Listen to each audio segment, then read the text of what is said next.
When it all went wrong, huh? When did it ever go right is my big question. I'm thinking specifically of that day when I'm looking at my son. He's 2 weeks old, and he is in the intensive care unit of the pediatric ward of UCSF. And I'm thinking, I hate everything. I hate the doctor for putting him here. I hate the system for putting the doctor here. I hate myself for buying into this goddamn system that everybody else seems to love. Oh, UCSF, it's one of the three, leading hospitals in America. It's got this great teaching staff with student doctors and supervisors. Nothing can ever go wrong. I mean, that's why people love it, right? Nothing can ever go wrong. So when a 2-week-old shows up with a little bit of a swollen fingernail, something that in Asia we think is just par for the course, no, they're not going to take any chances. That was a Friday evening, and he was in there for 48 hours, and I'm sitting outside looking at him thinking, this is my 2-week-old, these guys don't know anything. I am actually trained in Ayurvedic medicine, but do they care? No. On Monday morning, when his supervisor comes in, before his supervisor comes in, I implored with the doctor. I said, please, the baby is not showing any signs of fever, infection, discomfort.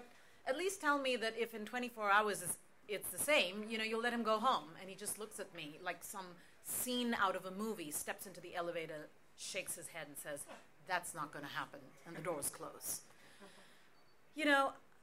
Monday morning, his supervisor comes in, takes one look at the baby, and she's like, there's nothing wrong with him. Take him off this, take him home. Happiness, sadness, and I'm thinking, how did I actually get to this? How did I ever get to this? Of course, yesterday, if I had gone in to see my regular pediatrician, not mine, but the baby's, at the right time, then I could have avoided this whole situation. The problem is I showed up at 5 p.m. when she wasn't there. The silly on-call guy was there, and he freaked out at the sight of the fingernail. But how am I going to go and see the regular pediatrician if I've been sitting in traffic court all day with this screaming infant? Yeah, traffic court with this 2-week-old baby.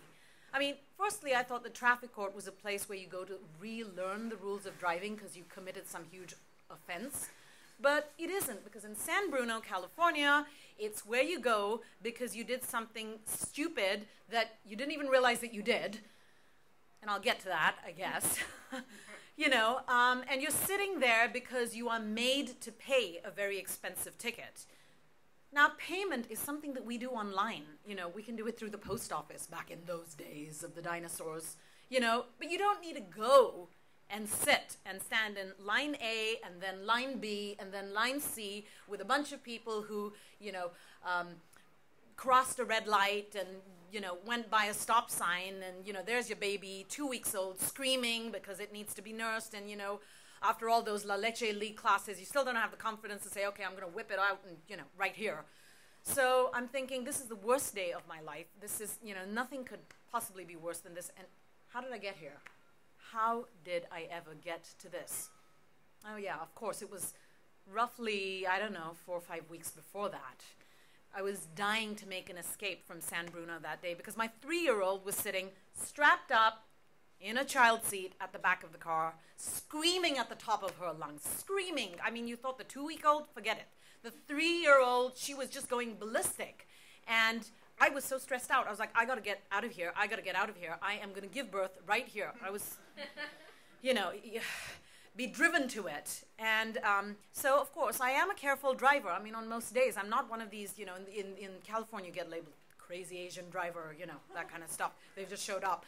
And so I looked. I made sure that there was nothing to stop me from turning, and then I turned. But, of course, instantly, moments later, blaring headlights of the cop car, screaming sirens in my face, on my tail, competing with the sound of that kid in the back seat. When the cop walked over and looked in through the window, I just looked at him. I said, look, there was nothing saying that I couldn't make a U-turn. And he said, of course there was nothing saying that you couldn't make a U-turn, but this is a business district. And you should know that in a business district, you can't make a U-turn. And I'm looking at him, for gosh sakes, where the heck is that written? Page 32 of the California Driver Rule Book. And he whipped it out to show me, for real, like I cared. there she is, like screaming, screaming, screaming in the back seat. And I'm thinking, oh my God, how did we ever get to this? How did we ever get to this? I turned around at her, looking at her, screaming, thinking, well, obviously she's going to scream. Wouldn't you if you were just surrounded by a pile of shit? No, I mean it, a pile of shit. Okay, you have no idea what had happened in that entire hour or hour and a half preceding the cop event. I was so desperate to get my daughter swimming before her little baby brother was born. Desperate. It had to happen. But I was mortified 3 times over when we were thrown out of the pool, the third time being that day. The first time it happened, nobody else realized, right? Everybody was evacuated, all the moms and their little me's, the babies and toddlers, and we were all evacuated from the swimming pool, but nobody knew who was the perpetrator of the offense. And nobody knew that my little angel had pooped in the pool. And so I tried to keep it that way. I just let it all slide by. I wasn't going to tell anyone. Nobody noticed. The second time, okay, this is what happens, It's your fault. The second time, they all knew it was us. And I had these eyes, these judgmental eyes looking at me saying, there goes the mother who is so desperate to teach her child how to swim that she doesn't even want to wait till she's potty trained.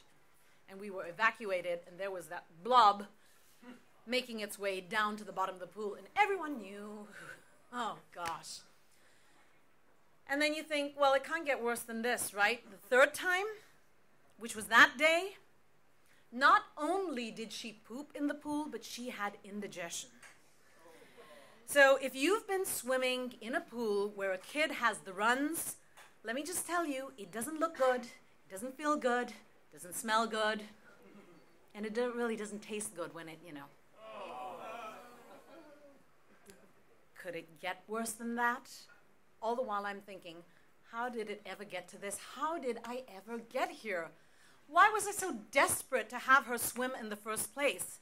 Just looked at her and I was like, okay, that's it. It's the day you were born, right? That's when it all started happening. No, I'm sorry. That was the happiest day of my life. That wasn't a bad day. It was the next day. The next day, the infant pediatrician comes in and says to me, your child is ill.